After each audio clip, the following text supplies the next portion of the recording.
Good evening. My name is Kelly Carroll, and I have the pleasure of chairing Bennington's Community Policing Advisory Review Board. Today is Thursday, April 16th. It's 6:04 p.m. We are in the Bennington Firehouse in the third floor multipurpose room on River Street in Bennington. Again, my name is Kelly Carroll. I'm going to ask my board members to introduce themselves, starting. Scott Richmond. Vicki Lambrun. Kate Cost. And with us tonight, we also have our select board liaison, Tom Haley and Jim Byers on CAT TV. And we also have Bruce Lee Clark here, who will be doing a presentation for us later on, as well as members of the Bennington Police Department. We have the consent agenda, which consists of the March meeting minutes. So for purpose of discussion, can I get a motion to accept? Oh, I'm sorry. Kate, can you read the town vision statement? Be happy to. The vision statement for the town of Bennington is that Bennington is a welcoming, engaged, inclusive, and resilient community where everyone, regardless of identity, shares in our vitality and benefits from an outstanding quality of life. Thank you. Next, we have the consent agenda, which consists of the March meeting minutes. So for purpose of discussion, can I get a motion to accept the consent of agenda? I'll make a motion to accept the agenda. Okay, can I get a second? I second. Okay, all those in favor, say aye. Aye. Opposed? Abstentions? Okay. The approval of the previous agenda meetings for March had been distributed. So for purposes of discussion, can I get a motion to accept? I move to accept the minutes from last meeting. I'll second. Okay. All right. Any other discussion? No. Hearing none. All those in favor say aye. Aye. Opposed? Abstained. Okay. Next, we have public comment, and tonight we have Sam Restino, who has signed up to talk to us about Distractive Driving Week. Sam?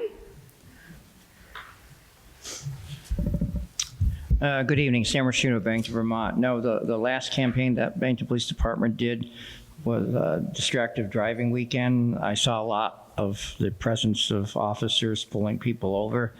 I like what I saw. Their time is really well taken, but to have that campaign, they really hit hard. I mean, even into the wee hours of the morning, I did see those officers pulling people over, and those that were involved being possibly distracting, and cell phone use as well.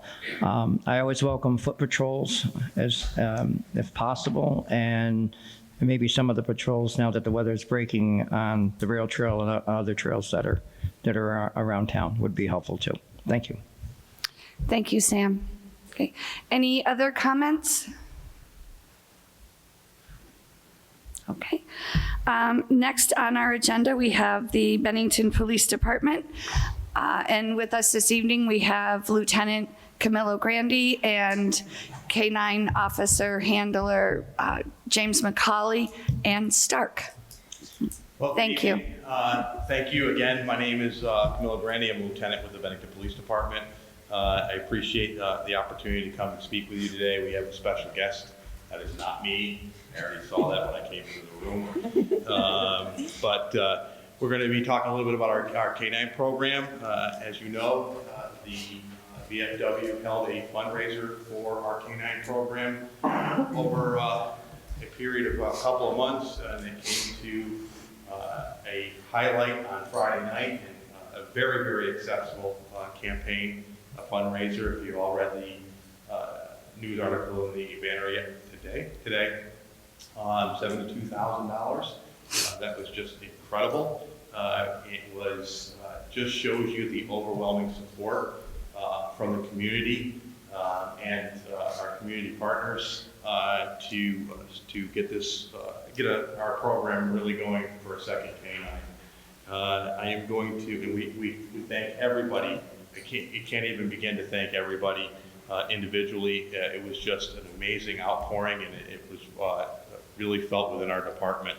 And it was a really nice time. So with me today is Officer James McCauley and his new partner, Canine Stark, and I'm going to let Officer McCauley tell you a little bit about himself and a little bit about Stark. So once again, my name is Officer McCauley. I started with the Bennington Police Department almost 3 years ago as a patrol officer. I've been on the night shift, and recently I was selected through the process to be the newest canine handler in the canine program with Bennington. Stark is 13 weeks old. We got him 2 weeks ago and a day, so he's been coming to shift me every day that I've been working, usually overnights. Today and yesterday was days, and he was not a fan of days. He's a big fan of nights. But so far, it's been a lot of obedience training. He's been doing some short tracking for about 15 to 20 feet, and he's been able to pick that up pretty well. And in a few months, we'll be going up to the Vermont Police Academy to start patrol school. So Stark will be trained in 3 certifications. The first 2 will be on tracking and evidence.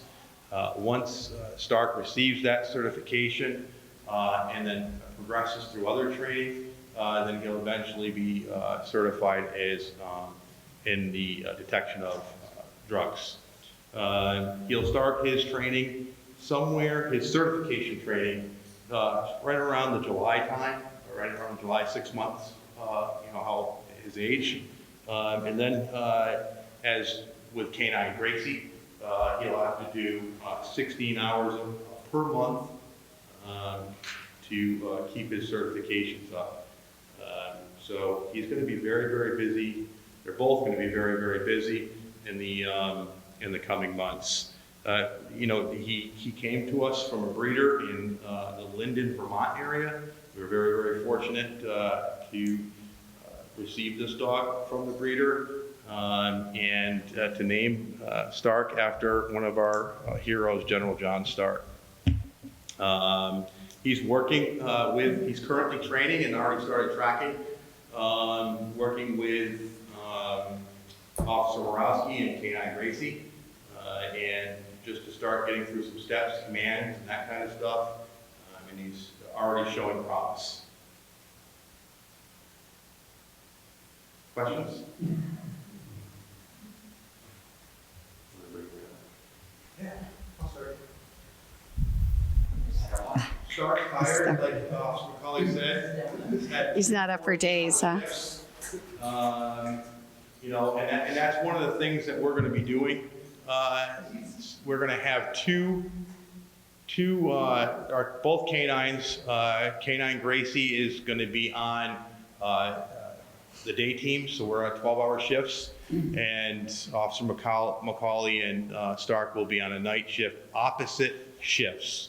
So we can get their trainings in, and we can always have a dog on every day. It just will be a certain 12 hours during the day. But we'll have a dog on every day unless someone's on vacation. But doesn't get vacation time yet. So one thing that I learned when with some of the coverage and publicity and everything was about the different collars. So can you talk a little bit about the different collars and different applications for the collars and how those benefit the community? Collars, like the dog. So one of the examples that I had heard was, and I'm going to use, and I will probably mess this up and stand corrected, but I'm going to equate to Moose up in Manchester. It's my understanding that Moose has a couple of different collars. So if the collar A is on, then Moose knows he's tracking. If collar B is on, he knows that perhaps there might be somebody going through something really traumatic or end of life and needs to be a little bit more of a compassionate. I've heard there's been times when he even might get on a gurney with someone who may be at end of life to provide compassionate care. So what are the plans? Are there plans yet for different types of collars like that for Stark, or is that something that you have to wait till he gets a little bit older to see where his special areas of expertise might be? So we haven't decided anything specific for collars. The thing is, I don't use any of his work stuff at home. And so then when we come to work, I use a term, work, and then we're doing work activities. When I get home, I say home, and he jumps out and he already runs to the front door. He already has learned those things. When he has his harness on, that's good. That's more of his tracking, things like that. But we haven't decided anything about collars for specific types of collars for if they're going to be like in the hospitals or if they're going to be tracking or doing drug scans, things like that. But it's definitely something we could look into for sure. I think I'm just trying to highlight some of the benefits that the K-9 program also has, other than just, we tend to think sometimes it's like a lot with drug enforcement, but there's also a lot when somebody's perhaps missing, maybe somebody with dementia is missing, so I was just trying to get the different So possible uses he's for already him. helped de-escalate a runaway juvenile. She was absolutely refusing to go back to VPI, refusing. At one time she raised an implement on another officer, hoping to strike him, but he was able to talk it out of her hands.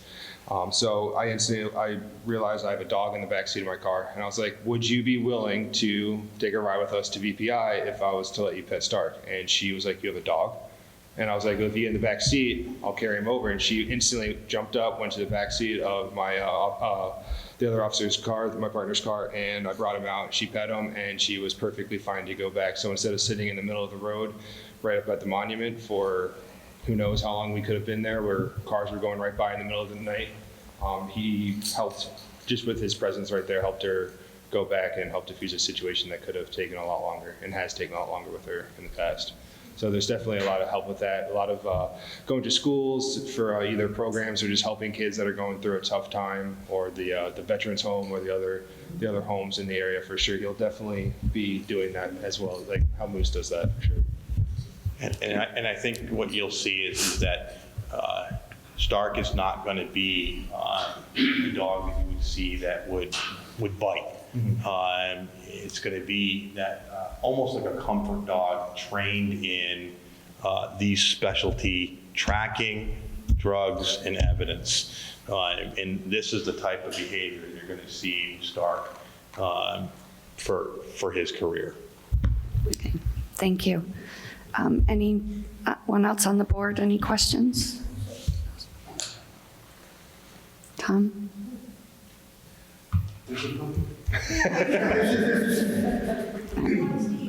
He does, yeah.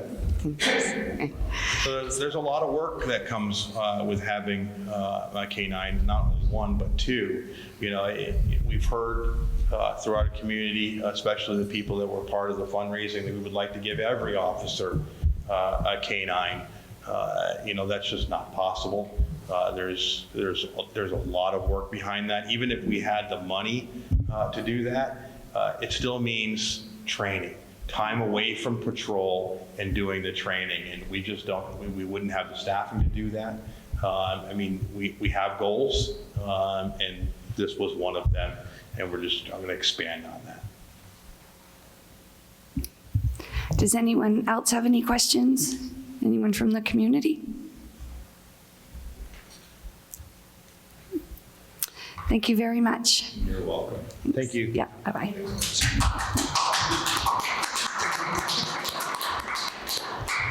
Okay.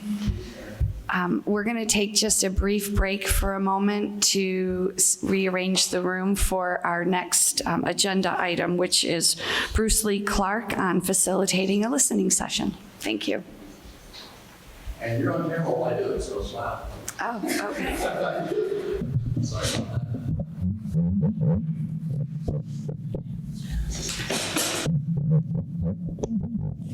I like that stuff.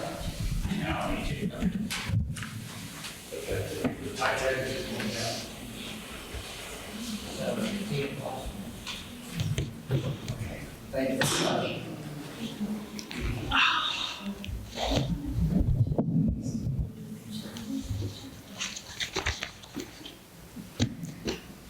All right, so right now, thank you very much. Now I'd like to introduce Bruce Lee Clark, who is conducting a training session for CPARB on facilitating a listening session as we prepare for our community listening sessions. So Bruce, thank you very, very much for your time and for helping us out with this. Not a problem. So let me introduce myself. I am Bruce Lee Clark. I'm a retired minister, lawyer, and teacher, and select board member. I think retired in all of those roles. However, still very much interested in your work and interested in the ideas of being trained. So here's what I'm going to suggest. And I'll first off suggest immediately that if we were going to do a listening session, this is not how we would ever set it up.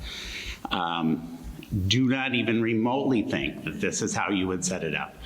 In fact, it would be my suggestion that any listening session that you set up has no more than 3 of your members and preferably 2.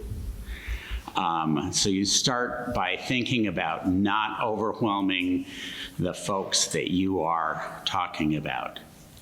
So among the goals, and this is gonna be participatory on all of your parts, okay? So I'm gonna be asking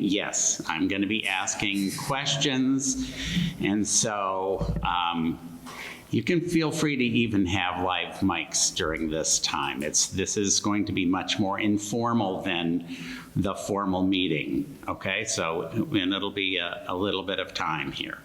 So feel free to participate. So among the reasons to have listening sessions, or goals, or the purposes behind a listening session, would be, first of all, to encourage a culture of healthy conversation and critique. That is to say, trying to build into the communities in which you are working, and communities would be the kind of subgroups of this larger community of Bennington, would be to build in that culture where it's perfectly healthy to have a conversation and a critique. And by critique, I don't mean just criticism. That's not the same as criticism. Critique is both positive and negative. So we want to have that kind of a culture where we can have that kind of give and take. Another reason that you might have, and again, these are all mights, and is that you could engage a group of citizens about a particular practice. So, and just thinking in terms of, for instance, the police, I'm just off the top of my head, doing traffic stops. What do you think of the practice of focusing on traffic stops and traffic violations, et cetera? One might be to engage particular audiences or particular stakeholders.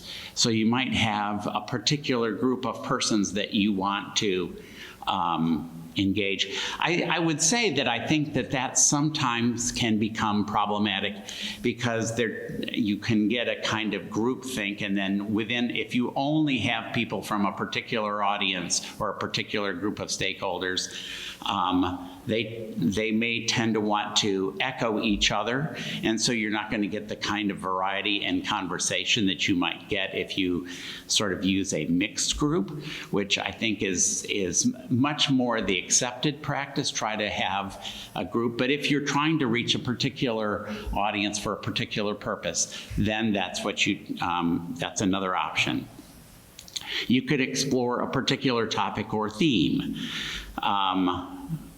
Though I think if you are to explore a particular topic or theme, you have to be wary of the idea that everybody's going to know what you might mean by that. Let me use as an example.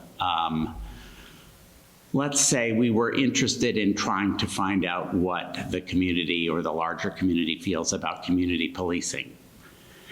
if you were to ask and pose that in the, essentially as the opening of the listening session, the opening question, what do you think of community policing? You're likely to get a whole bunch of blank stares, because that's a sort of a term of art within policing circles, and community policing is not something that most, if, you know, I would think it wouldn't be 95% of the people have given any thought to at all, though they may have some really concrete ideas once they're clued in as to what you might mean. So it might mean that if that's where you're trying to go, you need to do some initial outlining of saying, here's the 5 bullet points on community policing as we understand it, as we're going to define it. So you would need to have that kind of resource already there amongst the participants, okay? Or perhaps to introduce a new procedure or a new idea,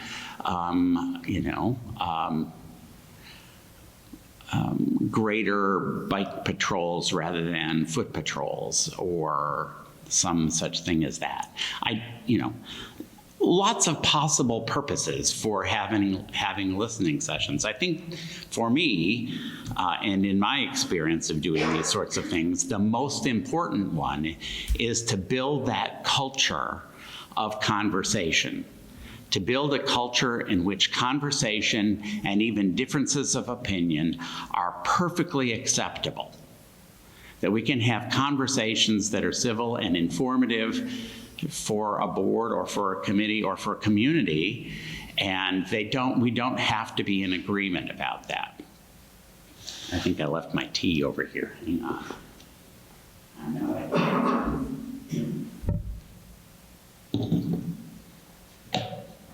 I might add, seeing that Cam is still in the room, I think, which is helpful. Lots of law enforcement folks might even disagree as to what community policing might be. There's not necessarily 100% agreement on any number of topics, which is actually what helps the conversation. Okay? So, if I'm the moderator for this listening session, you are the folks I want to listen to for a few moments. And so my question is to you all, so this is where you all, and if there's too much quiet, I will ask directly. So what goals do you have, particularly since you asked me to come here and do some training on the issue? What goals do you have for listening sessions that you would like to perhaps take part in? Yes, Vicki. Yes, and you could just leave that on. It's perfectly okay. So part of this is outreach, right? And I hate the term education because that makes it sound like people don't know. But also to develop a community of trust so that people can see we're CPARB board people, volunteers, and we're going out into the community because we really, truly do want to know what they have to say. We truly do want to know what their opinions, and you know, opinion doesn't always mean it's factual, but opinions are important because if we ever decide we need to shift that person's opinion or help them to see a better scenario of how things may happen. The question I do have is community policing is really a big deal. And for these listening sessions, I think it would be appropriate to maybe explain what community policing is. So somebody may be able to say, for instance, Sam said tonight, oh, I want to see more foot patrol. I want to see blah, blah. Well, I don't know, is Sam aware there was a term for that? Yeah, I mean, there's lots of different terms for that. Any other ideas around here? Scott, go ahead. Oh, I'm Kathleen. sorry. Kathleen. Yeah, one of the things that's come up for us is that we realized from the town survey that in general, people were confused about what we did, what the limits were and what the opportunities are. And so we want to clarify some of that. So part of what was one of the goals is to explain that, but also to reach out to different segments of the community that may feel disconnected. And so we want to make sure that we are able to engage everyone. The other thing is to find out what how people generally feel about the police, so that we can also take that on in terms of potential training, but also for then sort of bringing the temperature down sometimes about what their responsibilities are. A lot of folks don't seem to, may not fully understand that how the law works, and that these are things that they have to do, not just things that they want to do, because they may not want to do them at all. It may feel really uncomfortable for everybody that's present, but legally they're obliged to act in certain ways. Sure. Scott? So definitely everything that they said, but I think for me, one of the biggest things is to just introduce CPARB to the community. There's a lot of people that still don't have any clue who we are, what we are, why we're here, or even if we exist or not. So that's a big thing, getting us out to the public and gathering information. So not only do we have a better idea of what the community is feeling, we can then use that information to focus our efforts. You know, we may be going this direction, and come to find out the community is like, no, you need to be over here. So it's a big just back and forth, getting them to know us and us getting to know them, and them being the different communities within our community. Anything to add, Kelly? Yeah, so for me, I think I agree, with what everyone has said, but I also think, we've been around almost 2 years. People a lot of times really don't know what we do or can do, the limitations, the opportunities. And I think that asking people to come here isn't really working as great as we had kind of hoped. So I think for us, it's about getting out into the community, maybe stepping out of our comfort zone a lot, For me personally, I do training and, sometimes public speaking, but not everybody does that. So I think for us to say, hey, you know what? We need to get out to the community. We need to listen to learn. And, but let's give us the tools that we need so that we're hopefully as successful as we can be. And we'll live and we'll, learn with each one that we go through. I do think, it's important when we talk about community policing is, starting like, what does it mean to you? And maybe a little bit of, like you were saying, having, 4 or 5 bullets on this is what we're going. And maybe what we start talking about in the first listening session might be a little bit different than what we're in the 3rd or the 4th, depending on where it goes. I kind of think that some of the participants might guide a little bit the direction on it. Sure. Because, again, Sure. listening to learn. Sure. Anything to add, Tom? A couple of things that occurred to me while I'm sitting here is that Vicki mentioned, educating the public, but the education is obviously going to have to go both ways, particularly because you were saying earlier that all of us do exist in our own personal echo chambers. We tend to surround ourselves with people that agree with us, and that's natural. But it's also important, if we're going to be serving the public, to get out there and actually talk to people that don't have the same viewpoints that we do, so that we can perhaps take something out of that and that will adjust our own particular actions in the future. Great. And you don't have to turn it off. You can leave that right on if you want. That's been drilled into my head first. I understand. I get the training that we've all received. So, is anybody here anxious about conducting and participating in a listening session? Scott? Anxious like nervous or anxious like excited? Anxious. I use the word anxious purposefully and not nervous. Okay. I think maybe not anxious, a little anxiety, just Sure. I'm very comfortable in this building. So I'm deputy chief of the fire department. I spend a lot of time in this building. You know this building well. Definitely my comfort zone. So yeah, going out into the public and going into their section of the community, it's a little daunting, but I think, you know, we're there for a good purpose, and I don't foresee anything really Sure. bad happening, but yeah, it's just, I have a little anxiety about it. Sure. Any other anxieties that sit out there that I should know about? I have an anxiety that Sure. we're going to go and nobody's going to show up. And I don't mean to be negative on that, but that is, I mean, you're asking anxious. Sure.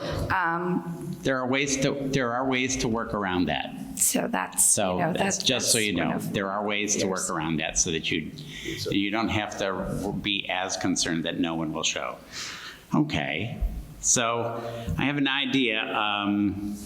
Let me ask one other last sort of question here in this.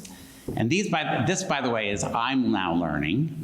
I'm actually conducting a listening session here, in case anybody hadn't noticed. So my question is, how will you know if your listening session is successful? How will you measure it so that you know that there's success? People will talk to us.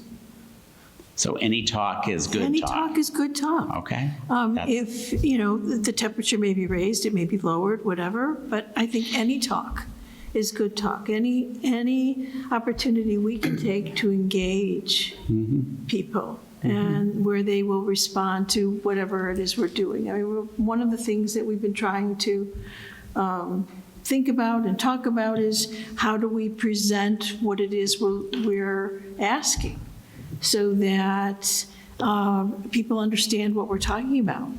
You know, I mean, one of the things, and this is just a short sort of sidebar, but one of the things that came up in the town survey was the issue of safety. Well, we don't know if people say that their neighborhoods are safe, okay, we got that. We can all envision a neighborhood. But if people say they don't feel safe in town, what does that mean? I don't know what that means. And I don't know what they mean by town, where they talk, because their neighborhood is in town. So part of this is trying to, in some ways, get on the same page Right. as folks in terms of, so what are we talking about? Yes. Which is the idea of defining or discussing what community policing is. Sure. It might be a better way of getting at community policing without talking about community policing, which is would be one of my suggestions, is to stay away from jargon. Yeah. And I mean, it's, you know, when the department talks about it in their trainings themselves, and they have trainings, they know what they're talking about, I think. And at least that's my perception. And the trainer may know about it, and there'll be definitions. So it seems to me that for your purposes, since you're working with people who are not doing this professionally, that you need to stay away from that kind of jargon that is easily gotten in any area of almost any area of work. Having worked in 3 different professions, they each have their own different jargons. It's amazing how many of them think it's unique to them, and none of it is. I think we've all been getting a fast course in voir dire. You may not know, that's lawyer jargon for jury selection. Anyway, okay. So once you go through, and it would take, it seems to me, in general, good questions with a group of, say, 12 to 15 people, 4 good prompt questions will probably carry you through an hour to maybe an hour and 15 minutes, which I might add is probably long enough. Particularly if your job is essentially to listen. Your job at the event is not to educate. Your job is to listen. Even when somebody says something that is patently false, it was a bright and sunny day today. You don't need to correct them. You spend no time correcting. Your job is to listen, because you will hear things if you are not thinking about what can I say that would counteract. Most of the time when we're listening, by the way, nobody teaches that I know of, nobody teaches listening skills in education too much. We assume them, but we don't teach them. I will admit to have spent probably more time in my classes teaching students about listening. But that's I had an unusual course that I taught, and that was an unusual situation. Lindsay, if she were here, might be able to, maybe she won't even remember it, who knows, if you ask her. So listen, your job is to listen. A couple of other things, your job is to set the stage so that it is in fact a place where people will feel comfortable to speak, which means that you cannot have them here. This is a location that is an uncomfortable place to speak, even if you are used to speaking in public. And God knows I'm used to speaking in public, and it's not a comfortable place to speak. It isn't, and you would never, as I say, we're doing this for the purposes of your meeting and for the purposes of CAT TV. We would never do this like this. So if you think you need a table, then everybody sits around a table all together. My suggestion is that you find a way not to even do that. That you find a way to do that in a circle, in a building that belongs to the people, more to the community. So I would be scouting out things like the VFW or churches, or, church halls are wonderful for this kind of thing. Let's see, what else? Where other kinds of, any kind of location where where your participants, they're not an audience, your participants are gonna feel comfortable enough to speak. Think about them. The senior center.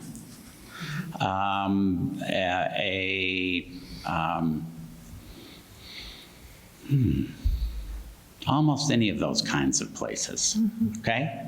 Neutral spots. And again, of committee members, I think 2 can do a listening session, particularly if you're going to record it. Okay, now, I see you shaking your head, Kelly. Talk to me. What do you think about, why did you immediately negatively say we won't do that? Because that's one of the options, is not to do it. Yeah, I think, when we've talked in our prior meetings, we just thought that might be a little bit more comfortable for the participants if it's not recorded.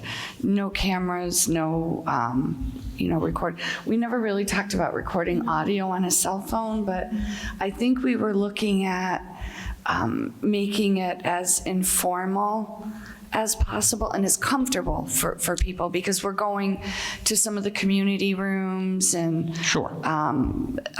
So I think that's sure. That was and that's fine. that I. But I see the value in it. Yeah. Here's what.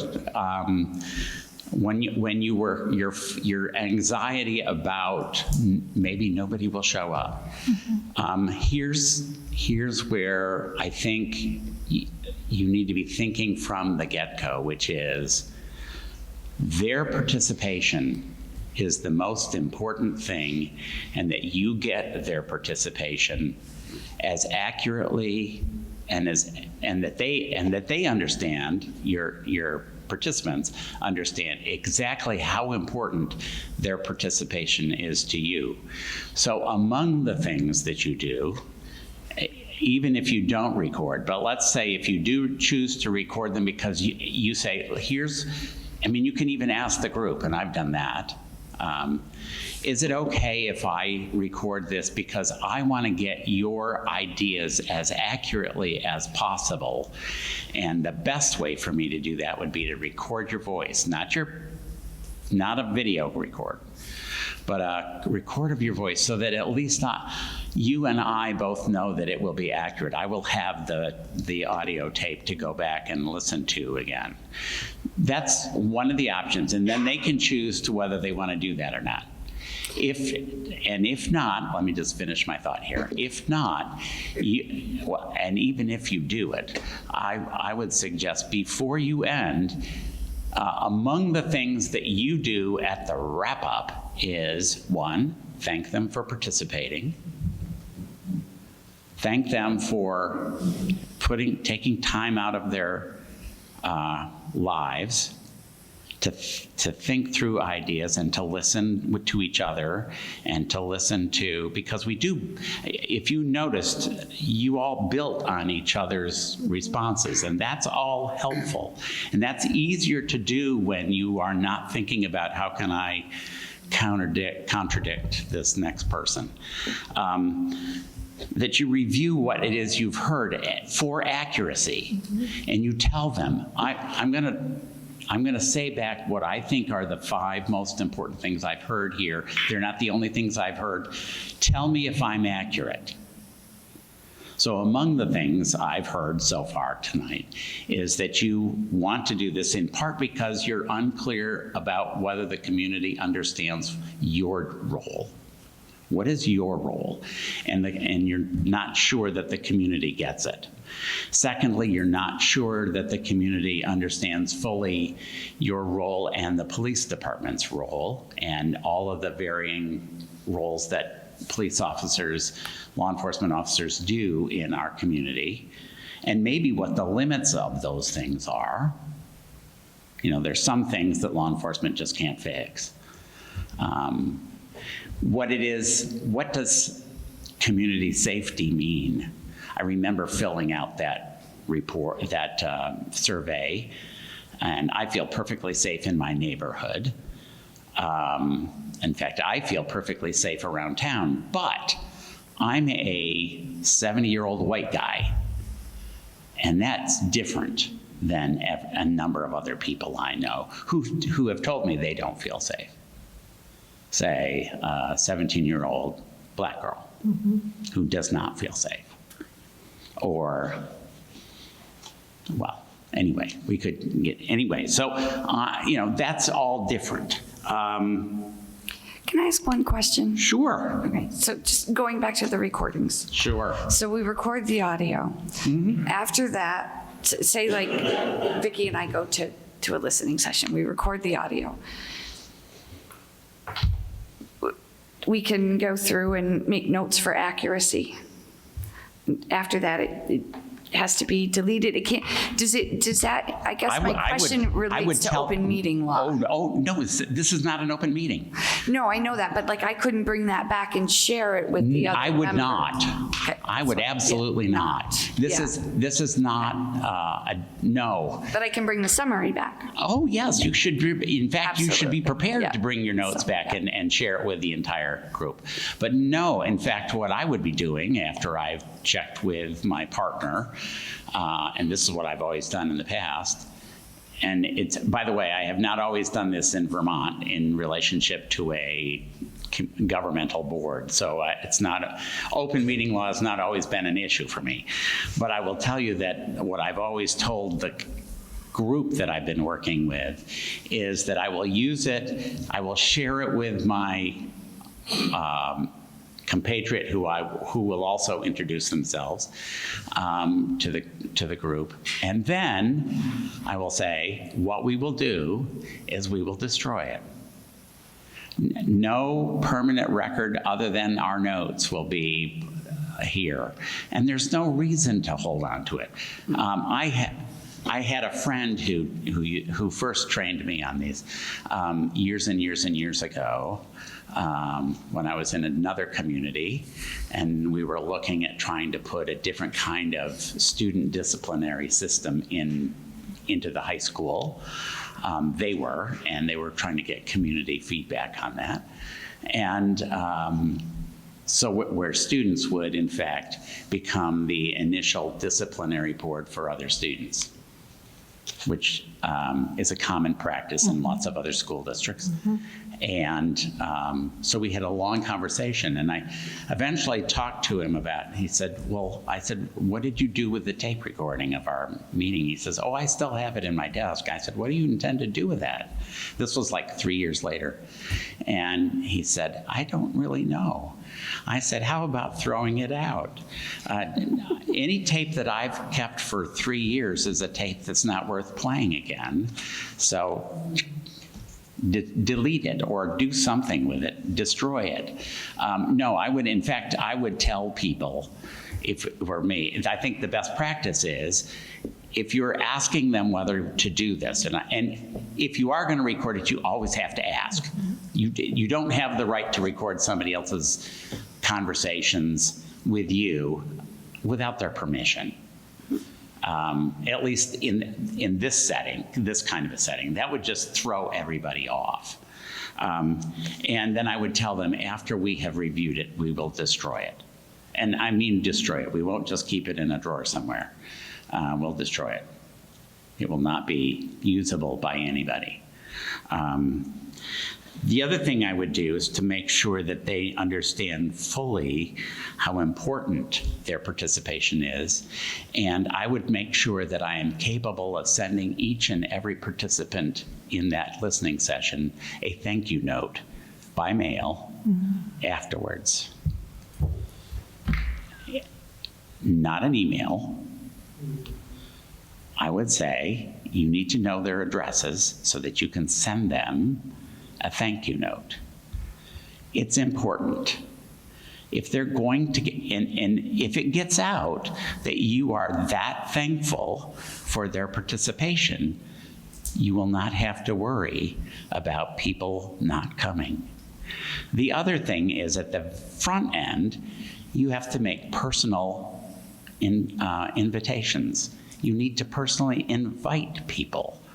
So it's not a just, okay, y'all come kind of thing and hope that everybody comes. You know, if you're asking everybody, you're asking nobody in particular. And we all know that. Now, there will be always people like me who will show up.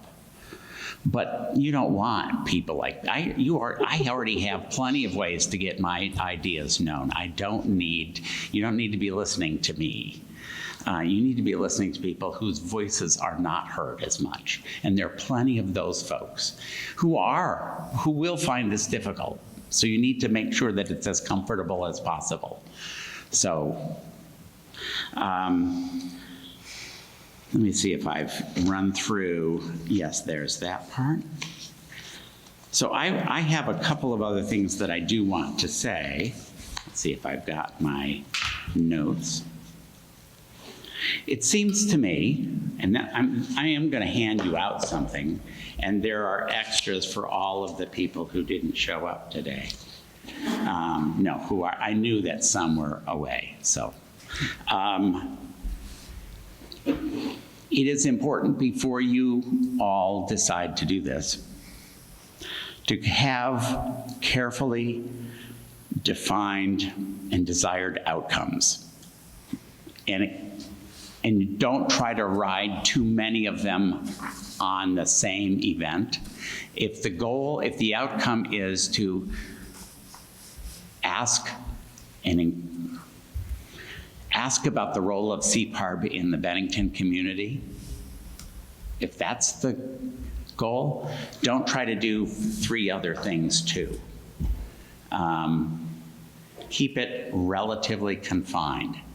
It may be that you don't even need to ask that question if you're asking another question, because the very fact that you're doing listening sessions tells the community something about the role of CPARB in the community, or at least one of the roles.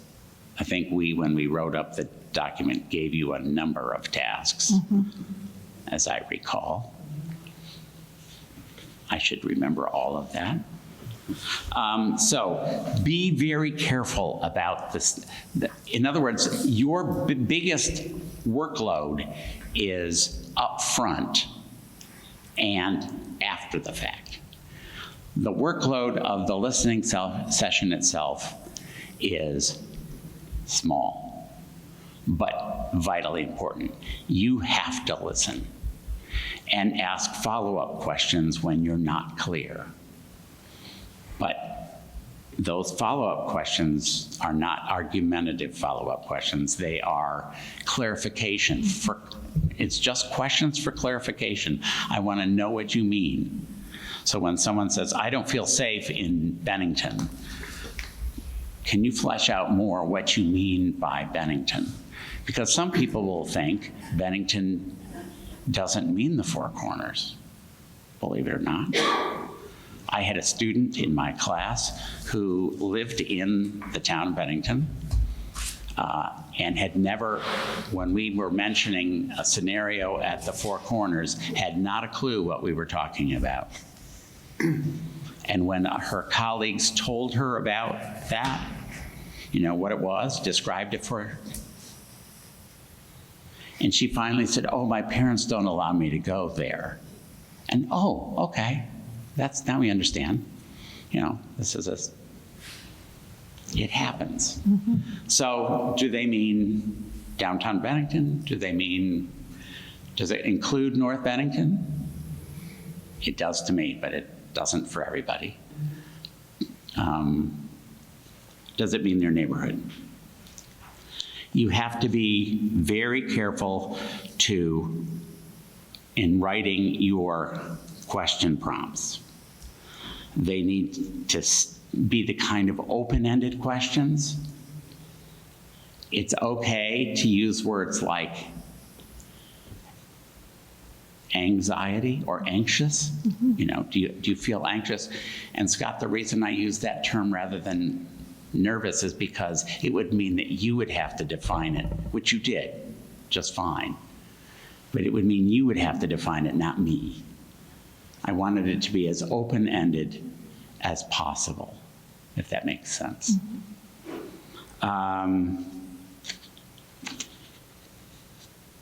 It might be necessary, as I've said before, to include a one-page backgrounder on something if you're going to use something that you think, or if you're going to focus your discussion around something that people may or may not know the specifics about. Be judicious. Don't make it long. Don't use big words. Don't use jargon. Preferably find a different way to get at the same things without that. So you can do a lot around community policing with ever asking, well, what do you think about community policing? Because that's probably the worst question to ask, in my humble opinion. And it's perfectly understandable if that's what you do, because we all get into that mindset, you know? I get monthly emails about community policing, so something I'm particularly interested in. Can I ask a question? Absolutely. One of the things that the members of the audience, residents who have asked us to gather, if you will, is ideas for strategic goals for our group. And that's been a specific ask of several Sure. residents. How might, within the context of being totally open and non-judgmental, how would we go about soliciting some of that? Sure. So, Because some things maybe they may propose that are right. totally I mean, outside yeah. of our realm. So if that's a particular ask of a particular group of some people, and then you may identify others who you might think, well, let's gather this group together and let's find a spot, say a room at Second Congregational Church, just as an offhand spot that I know quite well. So preferably with comfortable chairs. Yeah. In other words, another reason not to use this room. You can do that. Almost immediately it leapt to mind that among the things, if you were talking about what do you think the strategic goals ought to be for CPARB? Already, that's a question that's already filled with all kinds of lingo. But for a board I think they need to know at the very least, that group should be looking at the list of things, I don't know what we called them. The charge to this committee that the select board made. Now, it seems to me, and I was on that board, and I was engaged highly in that process. It seems to me that when the board made that charge to this CPARB, it did it in a vacuum. Mm-hmm. And I'll use that in the nicest sense of the word, vacuum. We had never had a CPARB before, so how the heck what would we know, right? So they should have that with them, that list of, I think there were 7. Are there 7 things? Is that correct? If that's absolutely correct, I would be stunned. 3, 4, 5, 6, 7, 8. 8, well, I was close. 8 goals. Close enough. That makes me feel better, because I couldn't imagine that I would know 7. At any rate, that there's those 8 goals, okay? You would share that with them, and then you might ask yourself, if you had to draw out 3 of these that you think, well, I would actually ask something first. I might ask a question, it might be the leading question. You've seen this, here they are, this is what we think they mean. Okay, my first question is, what's missing? What's not there? Now that might be we'd have to wrestle about this one. But if I was sitting down and planning, at least among the questions I would want to ask is, what is not there? That's always the hardest thing to know, is what the heck is missing? But you know what? I bet that if there were 7 different members of the select board when we were putting this together, this charge would not be the same as it was with the 7 of us and the 3 of us who were intimately engaged in this process. So it's really important that that you flesh out, can you rank these in what you think are that's among the things I'm just thinking off the top of my head.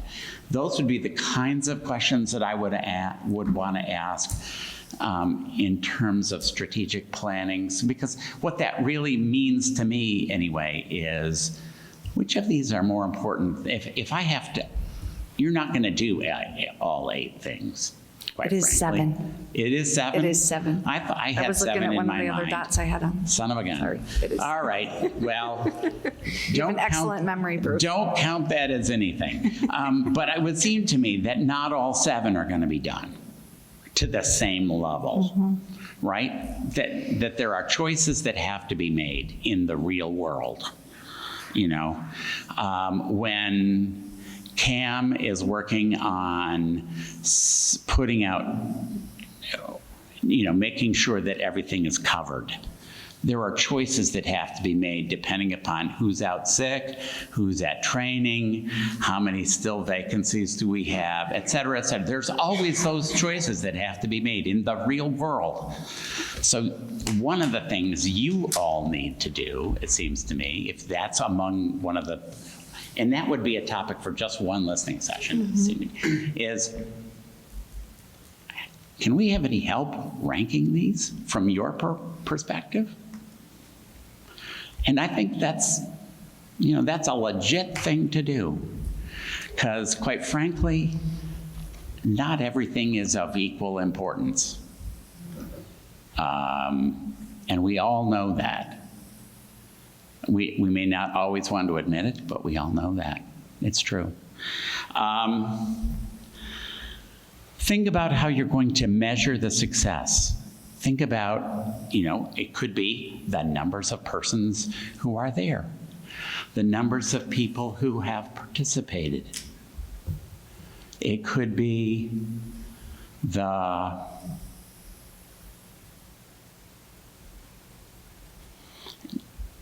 just to flesh out that a little bit more, you need to think about what worked and what didn't work. How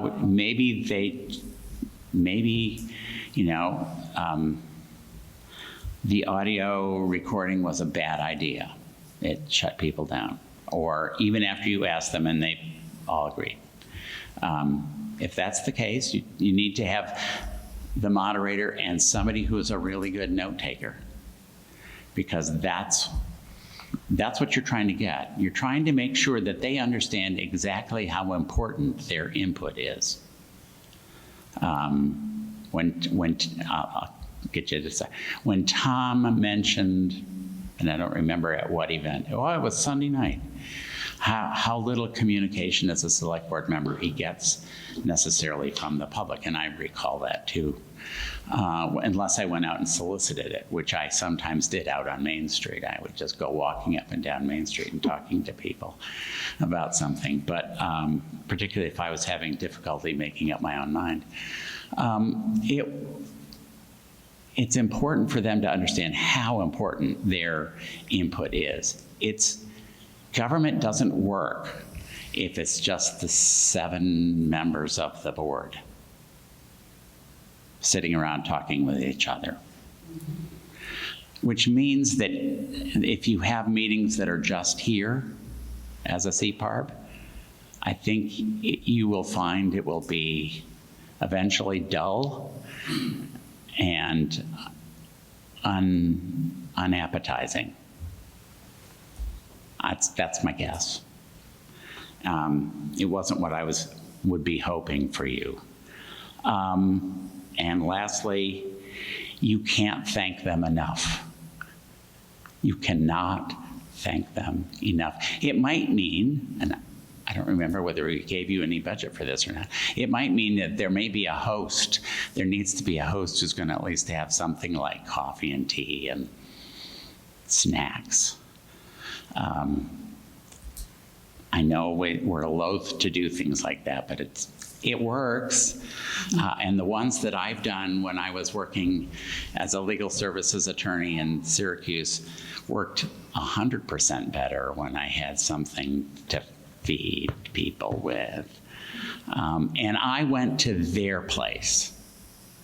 In fact, I never asked them to come up to my space, even though I had a lovely conference room. That's like walking into a law office. If you want to know what people think, that's not the place to do it. So again, you have to go where they are. Figure that out. There are not that many places. I mean, you could do it at, oh gosh, you've got tons of places to go to. Oh good, you've got them, perfect. Oh yeah, yep. The Willowbrook Community Center, absolutely. Yep. Yeah, the cafe would be a wonderful spot. So you've got the idea. I will say food helps. And,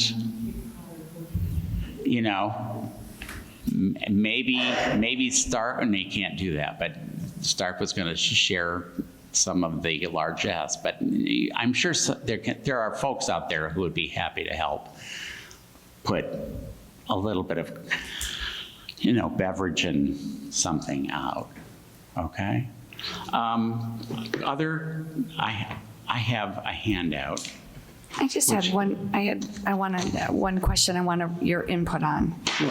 We've talked in some of our prior meetings about the listening sessions that we're going to go out and do, and one of the things that we thought we would try to do would be some type of a summary statement, wrap up from the participants, maybe on a large, flip size Post-it to bring back the consensus of how it went because we hadn't been planning on recording or anything. Right. So what are your thoughts on that? That's a way to do it. I will say, writing things down on a piece of paper in front of a bunch of other people is not everybody's comfort level. In fact, talking is an easier comfort level than writing in public, if you get my drift. So if the recorder might do it. I think that's what we were thinking. Correct me, that we were kind of thinking like that we would try to get a consensus statement from the participants, and then the recorder would write it down. I guess I actually think it's more important. I'll be a contrarian. I think it's more important to get everybody's ideas than it is to get a consensus. This is not a decision-making body that you're going to. You're listening to people's ideas and not trying to meld them all together into one thing. I heard at least 3 or 4 or 5 different goals when I asked you that question. Each of those is valuable. Each of those is valuable. It's not helpful to spend any time trying to come to a consensus. It is, however, essential that you get everybody's notions and ideas accurately, and that they believe that you've got them accurately. People don't need to know that they're in the majority. They need to know that they're heard. Okay? Yep. That's what I would say. So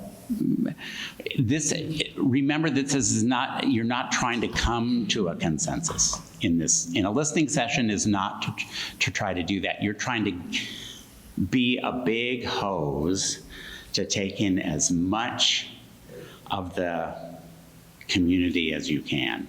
And everybody's ideas are ideas. Does that make sense? Yes. Yep. That's sometimes why a recording is helpful. I've done it both ways. It can be done both ways.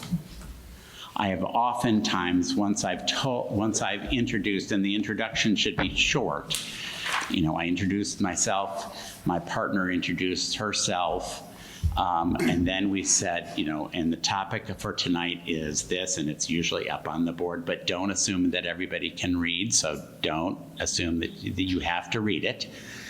And then say what I would like to do, since everybody's ideas are important, and I want to make sure we have everybody's ideas, I would like to record it, have an audio recording. I will destroy it once we've gotten all of it from it. We won't keep it. If that makes any of you uncomfortable, please raise your hand and we can go through that. That's how I've done it in the past. And sometimes, a big group of persons don't want that. In which case, we say, okay, we won't do that. She's going to be writing like mad, and I will be writing like mad.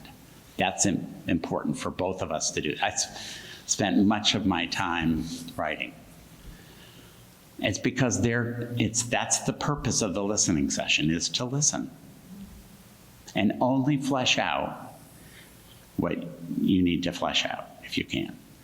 And stick to your 4 questions or 5 questions. Thank everybody. Make sure you have their address, and make sure you write a note, a thank you note afterwards. It's important. Okay? Anything else? Did this meet your expectations, if you had any expectations for tonight? It was definitely helpful, picked up a few pointers, so. Good. Thanks, Scott. Yeah, Was helpful? very. Thank you. You're welcome. Thank you for your time. Oh, absolutely. Again, if you have any other questions about listening sessions, feel free to ask. You know my email. I actually have a town email, so you can ask through that. Okay. BeelyClark@benningtonvt.org. That's, I can never remember, but that's an org. Okay? Thanks. Thank you. Thank you.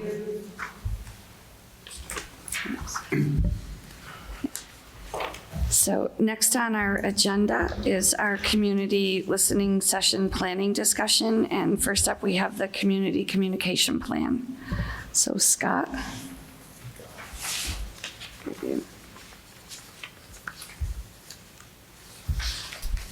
I just gotta find my notes. So I met with Jonah again. Jeff's been out of the country, so I kind of took care of that with him. We're still gonna do the listening session short description, which we whittled down from like 2 pages to a paragraph.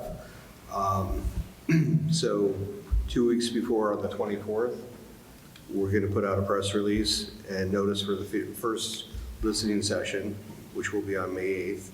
And it will also be posted on social media, listed on the CAT TV calendar, and on the town website.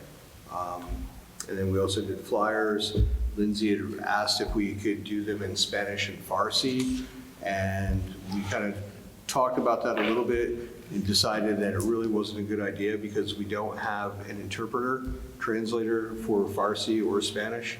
And if we had the flyers out there in different languages, the expectation would be that there would be somebody there speaking those languages. So we didn't want to falsely get people there with that expectation. So we just did them in English.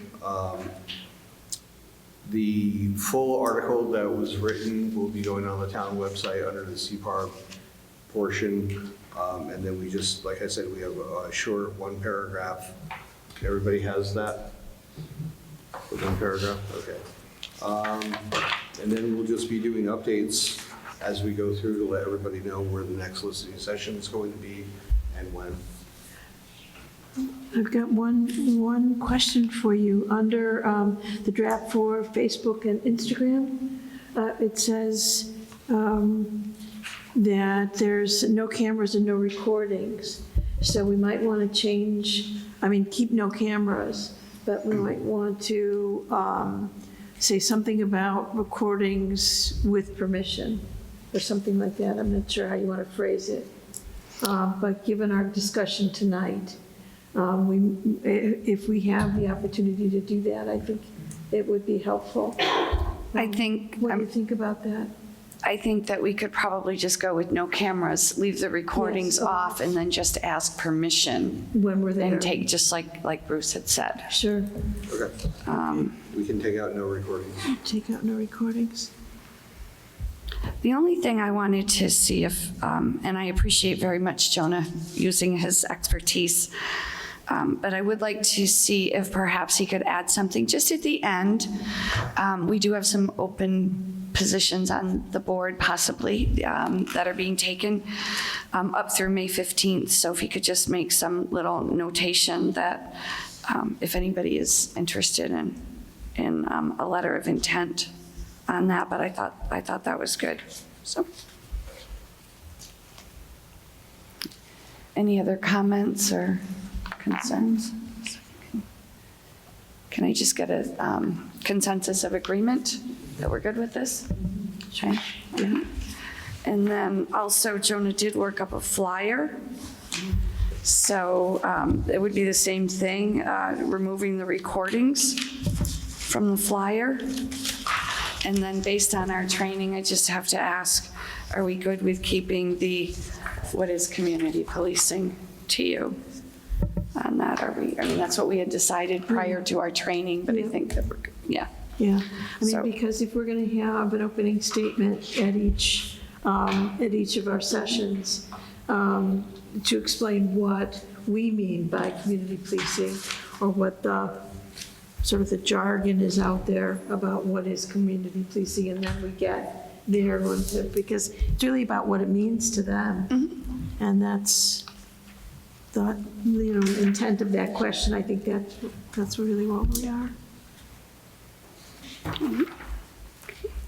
Thank nice. you. Can I see that for a second? This is what it looks like Yeah, when that's it's not printed in black and white. Yeah. So just to, It's nice. and I did get a request from Turning Point, who is graciously hosting our first listening session on May 8th, if we could maybe get a larger one for them to put in their office. A larger meeting, So if we can get, if it's Yeah. possible to get a larger one for them to we post. could just blow it up to 11 by 17. Something, please. Thank you. All right. This is Anything great. else? Thank you. Thank you very much, Scott. Yeah. Anything else on the communication plan before we go on to schedule? No, that's it. All right, so schedule. Vicki, I know you and Will are going to meet later this week or next week for some additional locations. Right now, we've got some scheduled in May. We have Turning Point for May 18th. We're planning to go to the Community Cafe on Turning Point on May 8th, Community Cafe on May 18th, Willowbrook Community Room on May 21st, and Beach Court on the May 29th for starters. So more to follow in May, the May meeting.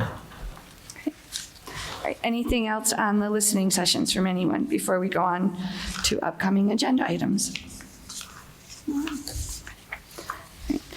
Upcoming agenda items next month, we will have a recap of the listening sessions, and we will also be reviewing the complaint and compliment process with possibly a complaint coming through and maybe some compliments. So that's what we're expecting for the May meeting, and in, just to let everybody know, I will not be at that meeting. I'm going to be traveling for work, so will be, as vice chair, will be taking the lead on that one. So, anything else on upcoming agenda items anyone would like to add?